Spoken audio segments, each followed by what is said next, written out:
Greetings! It is I, Dracovin, Lord and Emperor of the Dracovin Empire, and welcome. It's time to continue our discussion on the 4th edition of Shadowrun.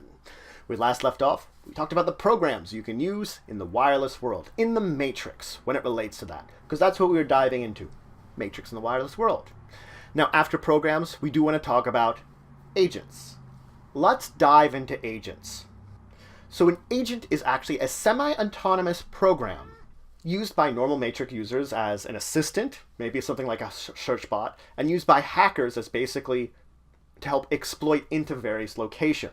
Now it has the basic Matrix attribute of a pilot, because this thing is equivalent to a drone in normal reality within the virtual world, within the Matrix.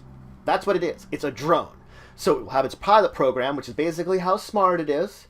It's going to have a firewall equivalent to that pilot, and it's actually going to have a response equivalent to whatever node it is. So you can see how some of its Matrix attributes are going to alter depending on what node this agent is in.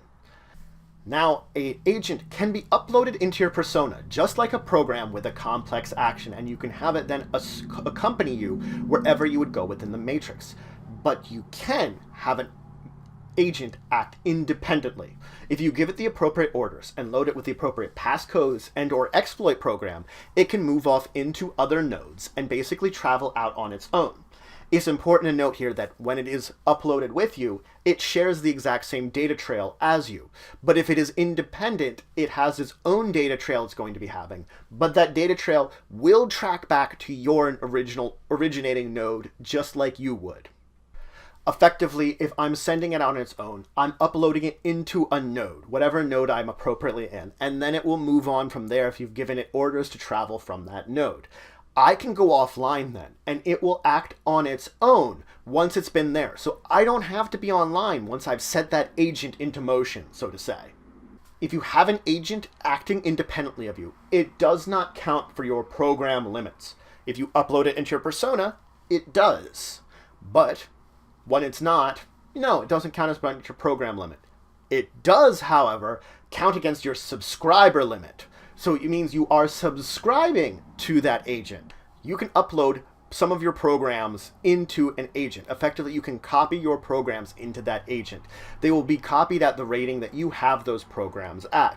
It is important to note, though, that your agent, its pilot rating, will limit the effective rating of the programs that it's using. So it is limited by its pilot about how powerful these programs it will be using will actually effectively be, though again, you're uploading it in and it's treating it like it has those programs uploaded into it.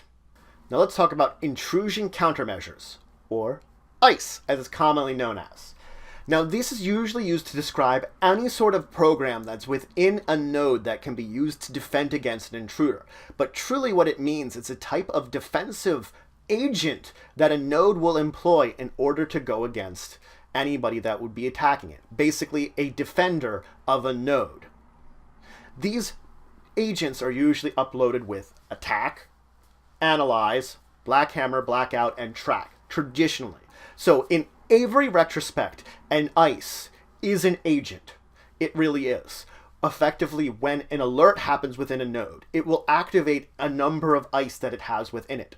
These will then act independently, having their own matrix conditions, own initiatives. They'll do everything on their own within that node to go after whoever is basically set off the alarm, the hacker.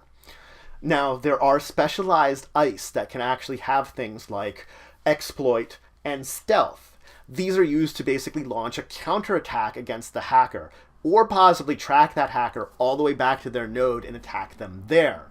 So you can see how ICE can be put rather than defensive, basically launching a counterattack. They're usually uploaded with all the proper passcodes they would need to travel to adjacent nodes to the one they're in, basically to travel within the same sort of general network, just to track down the intruder in case they escape from the node that they were attacking them in. They're ready to go after them. Now, it is important to note that a node will only upload so many ICEs. It will not put out too many in order to affect its response. Basically, it won't overload its own system with ICE. Now let's talk piracy, because that's something that you're going to have to deal with. Most programs, as they're created now, have some kind of protection to them. If you want to have a copy of them, if you want to be able to copy them, you're going to have a special, basically, access code that will allow you to copy your said program. This doesn't mean that they don't get copied. Hackers exploit them all the time. You're going to assume that some point in time, a program that's being put out there and sold is probably going to be copied at least once. It's not an exception anymore. It's kind of a rule. It's a rule that it's going to be copied. Now, if you're a hacker and you want to copy a program, you're going to have to basically break that encryption that it has that prevents it from being copied. Basically, you have to get around not having the proper code to do that. It requires a software plus logic extended test you have to have a threshold between 10 to 20 with an interval of 1 hour. So that's it for today. I talked about agents. Agents which are actually independent programs that you can activate either to accompany you or to send out on its own to do activities within the matrix with orders specifically you give them. They're drones. Drones are the matrix. They have a pilot program just like a drone would. They have basically some basic intelligence. And you can load programs onto them and send them out to do these things. Basic copies of your programs. These aren't the only agents that exist. The ones that you can use. Nodes that you're attacking, have them too. ICE. The intrusion countermeasures. That which can attack you back and try to stop you from basically controlling the node that you want to, either hacking into it, or if you're alerted and you're in there, basically get you out of there before you get the information you want. That's the point of them, to basically counterattack you in a way, or defend certain areas of it. ICE are the normal thing you're going to deal with if an alarm is set up there. It's either other hackers or ICE that you're going to have to deal with, and ICE tends to be a little more common than other hackers, so you're going to encounter them if you're hacking one way or another. And I finished up by talking, of course, about piracy. Basically copying programs. It's commonplace now. It's going to happen. There's enough hackers out there that you're just going to have copies of programs. You never know when it's going to occur. In the next episode, I'm diving into VR.